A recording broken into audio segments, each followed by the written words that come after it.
अपनी एक पोस्ट कैसे सुनिश्चित करें और सिर्फ इस पर क्या टारगेट करें, क्योंकि इस बार भर्तियां कम है, तो मैं इस पर कुछ लेकर के आया हूं आपके लिए, आपको गाइड करने के लिए। सिलेक्शन का मंत्र है भाई। एक तो मैं आपको ये बता दूं कि भाई एक पोस्ट अगर आपको अपनी सुनिश्चित करनी है तो निश्चित तौर पर जो कमियां पहले 60,244 में रही थी उन पर काम करना होगा, वो इस बार कमियां ना रहे, इसके लिए आपको जी जान से जुटना होगा। आप खुद से पूछिए एक बार कि वहां पर मेरी कुछ तो कमी रही होगी, क्योंकि 60,244 में अगर मैं नहीं आया और यूपी के अंदर ही भर्तियां थी तो ये कुछ ऐसा नहीं हो सकता कि बिना कमी करे आप दिन रात एक कर दिए थे। और भाई दिन रात एक किए तो हो सकता है भर्ती मिलने की हो, या बीच में कुछ और ऐसे काम आ गए हो जिनसे आपसे डिस्ट्रैक्ट हुए हो, या आपका माइंड नेगेटिविटी पर चला गया हो, या आपने सोचा हो कि यहां से पढ़ लो वहां से पढ़ लो, वहां से मैं 10 जगह से चीजें पढ़ी हो और 10 जगह से पढ़कर मैं कहीं का नहीं रहता, ये आपको मानना पड़ेगा।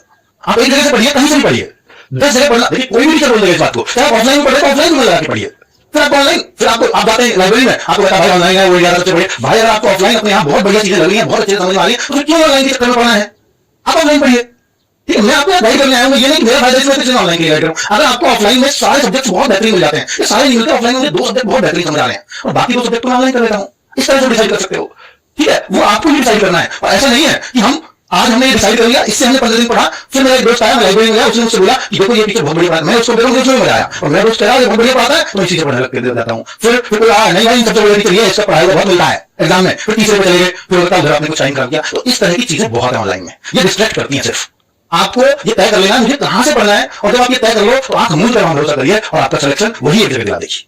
ठीक है भाई, तो पहला सिलेक्शन मंत्र तो ये है आप सबको कि कहूंगा कि आधा सिलेबस यानी 2 मंथ बाद आपको मॉक टेस्ट शुरू करनी चाहिए अगर आप बैच से पढ़ रहे हैं तो। और अगर आप ये मानते हैं कि नहीं सर मेरा सिलेबस कंप्लीट है, फाइनल बैच से रहा हूं, तो मॉक टेस्ट लीजिए और मॉक टेस्ट के एनालिसिस पर समय लगाइए। कैसे भाई, जब आपके मॉक टेस्ट में कम नंबर आते हैं तो फिर उससे सॉल्यूशन खुलता है कि आपके कौन-कौन से प्रश्न गलत हुए, उनके सॉल्यूशन क्या-क्या हैं, उनको जरूर देखिएगा। और ये कॉपी बना लीजिए शुरुआत में ही कि भाई पहले से रफ कॉपी बिल्कुल तैयार रखिए कि किस चैप्टर से मेरे इस मॉक में गलत हुए, मैथ में कौन-कौन से चैप्टर से गलत हुए, रीजनिंग में कौन-कौन से। फिर देखिए कि जो मैथ्स में जिन चैप्टर से गलत हुए हैं क्या वो चैप्टर मेरे वाकई में वीक है, क्या उन पर मुझे काम करने की जरूरत है, तो फिर उन पर काम करिए, एक-एक करके काम करिए। ये नहीं है कि सारे पे आज ही काम करना है तो फिर कुछ नहीं हो पाएगा।